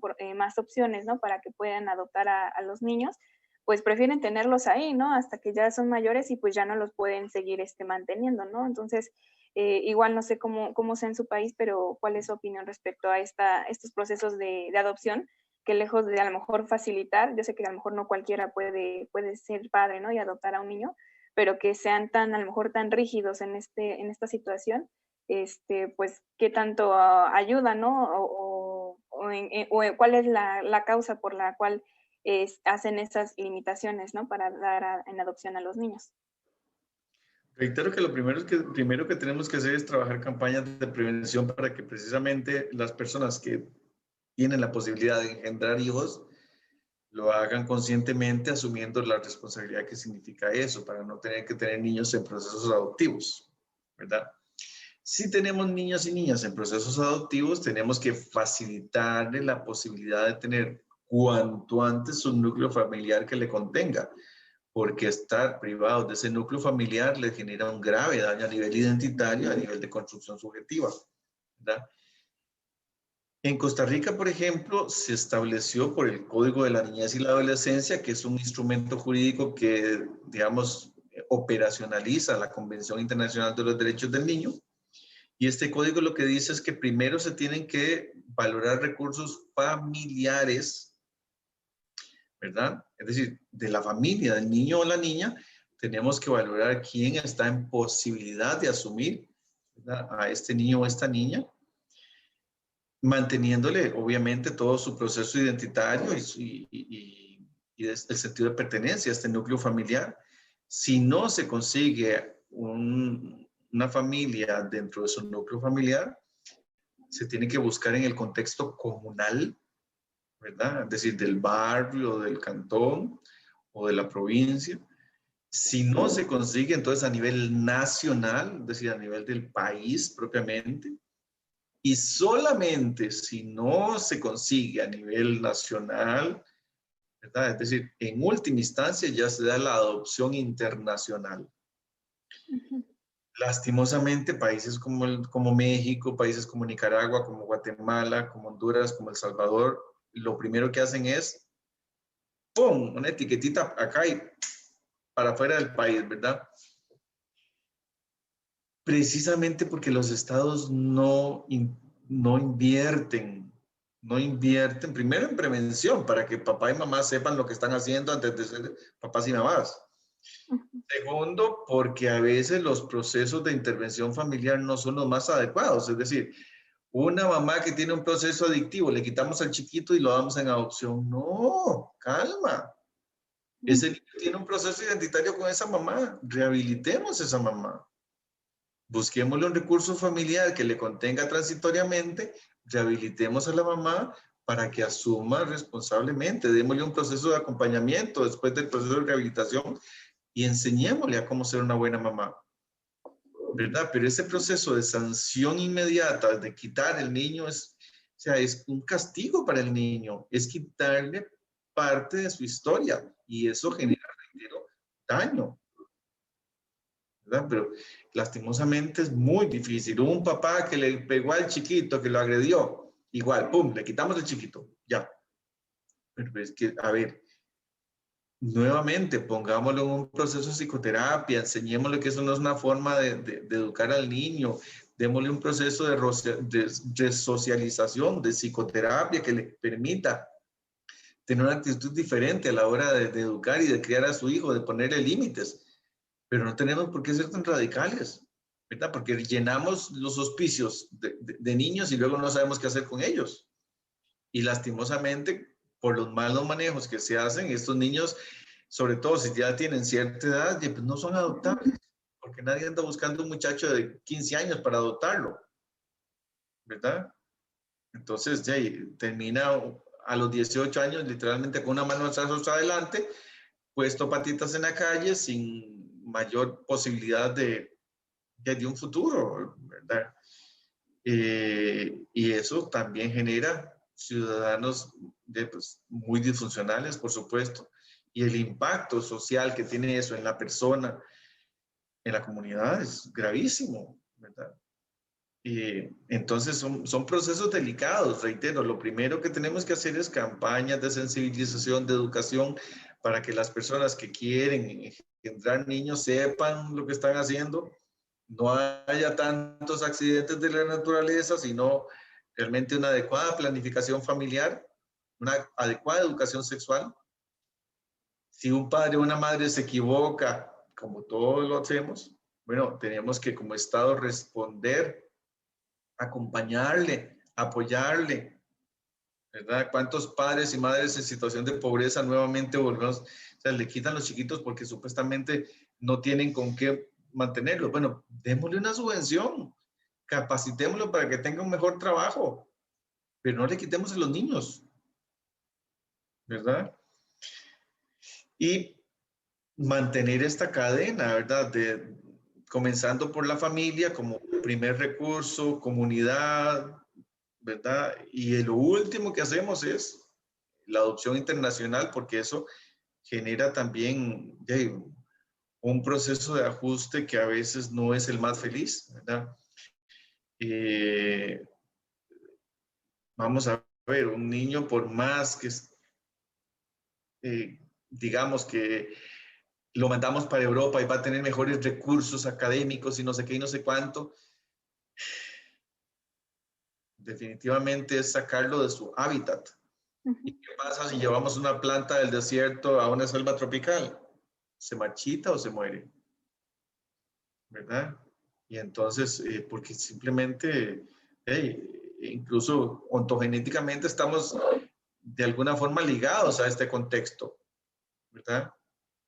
Y somos actuamos muy de manera impulsiva como profesionales en este tipo de situaciones si no nos fijamos en los daños colaterales que conlleva un proceso de distanciamiento forzado como podría ser un proceso de declaración de abandono o un proceso adoptivo, ¿verdad? Y por ahí más o menos haciendo el cierre, ¿cómo deberíamos de establecer una formación en la psicología? O sea, ¿cómo nos deberíamos de formar realmente?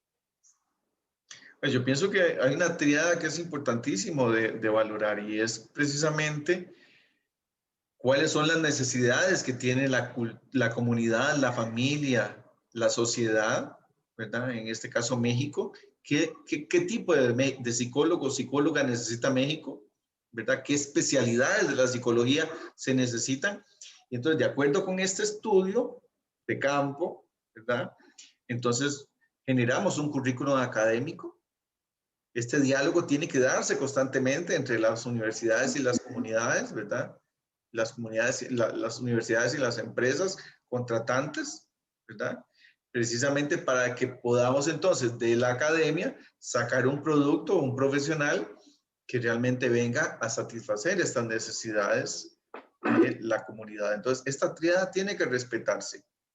En el momento en que un país no respeta eso, comienza a tener profesionales que simplemente están sin trabajo, ¿verdad? Currículum académicos que forman profesionales que no dan la talla y entonces volvemos a lo mismo. Personas insatisfechas, personas sin trabajo, personas en condición de pobreza, deprimidas porque no saben qué hacer con su título, ¿verdad? O peor aún, que consiguen trabajo pero se jalan unas tortas, ¿verdad? Porque no están adecuadamente formados, insatisfacción de parte de la empresa o de la persona empleadora, ¿verdad?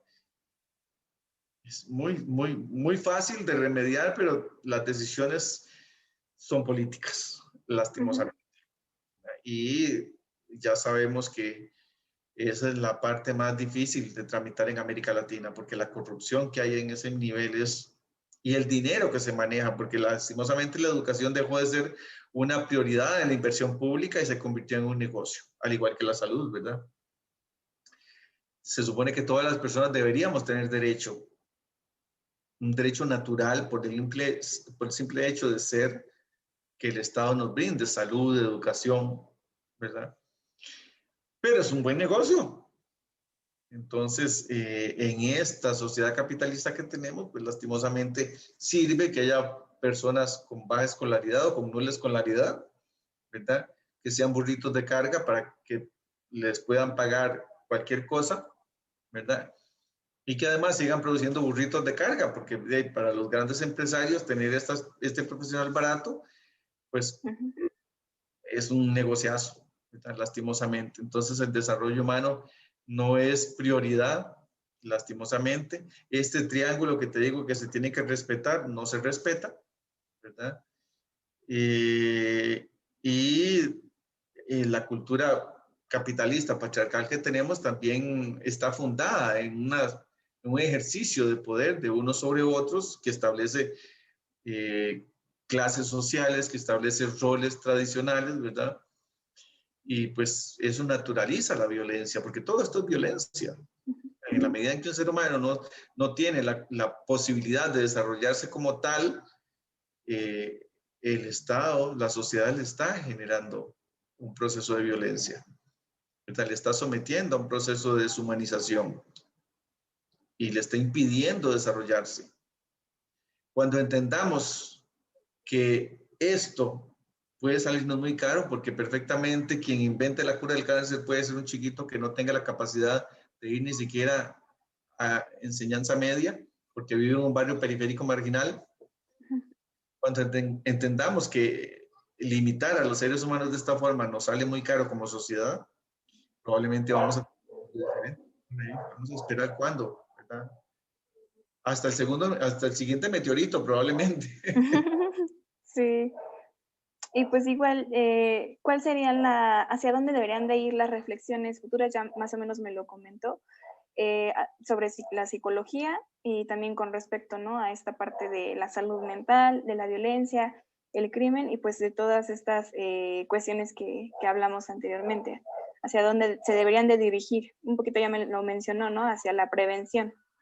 Exactamente, la psicología es una ciencia que intenta dar respuesta a la situación de las personas y evidentemente gran parte de esta respuesta se tiene que trabajar a nivel preventivo.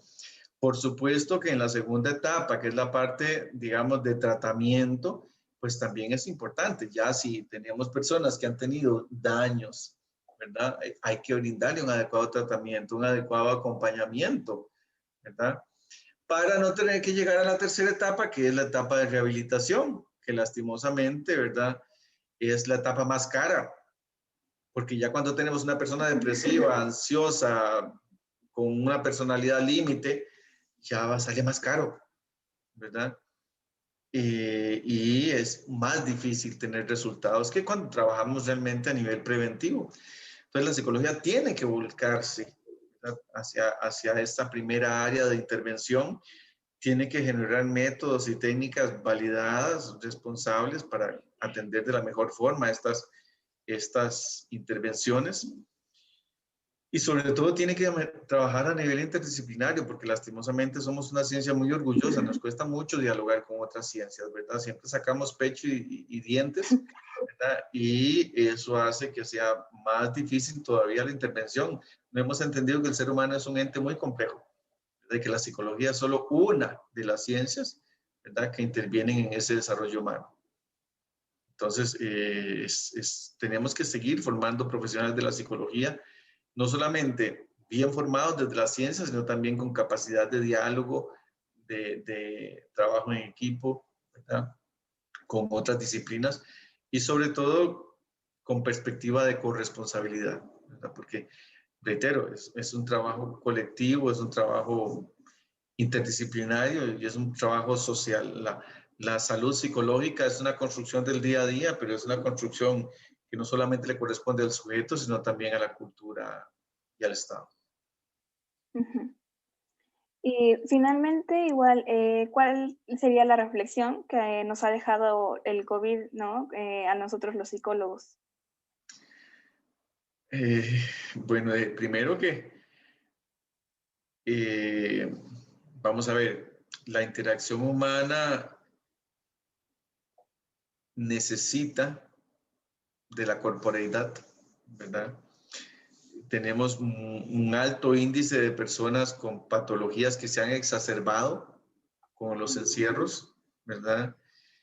Hay personas que ya venían sintomatizando, pero con este tipo de medidas han desarrollado patologías de interacción que lastimosamente nos va a costar carísimo, ¿verdad? Precisamente por no trabajar en cultura de prevención es que tenemos el nivel de contagio que tenemos en este momento, ¿verdad? Porque las personas no tienen sentido de cómo cuidarse, cómo cuidar de las otras personas. Esta corresponsabilidad social es muy poca, ¿verdad? Sobre todo las personas más jóvenes piensan que como ellos no se enferman, ¿verdad? ¿Qué problema? Y si los adultos se enferman, es problema de ellos, ¿verdad? No es un problema colectivo. Y entonces, pues eso dificulta muchísimo, perdona, eso dificulta muchísimo el manejo de la pandemia como tal. Yo creo que vamos a sacar grandes enseñanzas de todo este proceso de encierro, de todo este proceso, digamos, de crisis social, psicosocial, ¿verdad? También el hecho de tener que ajustarnos como ciencia a las nuevas tecnologías, que había a veces nos daba como perecilla, pero literalmente se nos puso enfrente así, o con esto o sin nada, ¿verdad? Yo creo que eso nos va a dar una evolución como ciencia, como profesión, va a permitir de alguna forma que la psicología sea más accesible, ¿verdad? Porque de alguna forma la tecnología hace que el acceso a la información y a la ciencia sea más barato, ¿verdad? Y entonces yo esperaría, por ejemplo, que sea más accesible, una psicología más accesible, sobre todo la psicología clínica y todo lo que es procesos de orientación psicológica sea más accesible a la población, ¿verdad?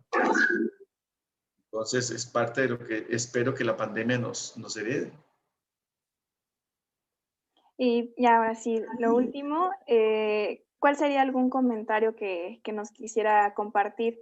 Ya que, pues, como le comentaba, ¿no? Este material, ¿no? Se lo vamos a mostrar, pues, espero yo que a muchas generaciones o en un futuro.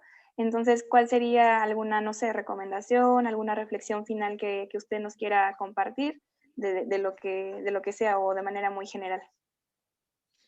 Bueno, lo primero es que yo creo que como todas las personas tenemos muchas cualidades, tenemos también limitantes.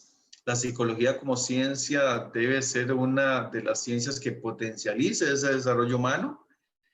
Reitero, con un diálogo constante y frecuente con todas las demás ciencias que trabajan con las personas. Tenemos que brindarles, tenemos la responsabilidad social de brindarle a las personas la mejor calidad de vida posible. Eso es una responsabilidad que tenemos como ciencia y como sociedad, ¿verdad?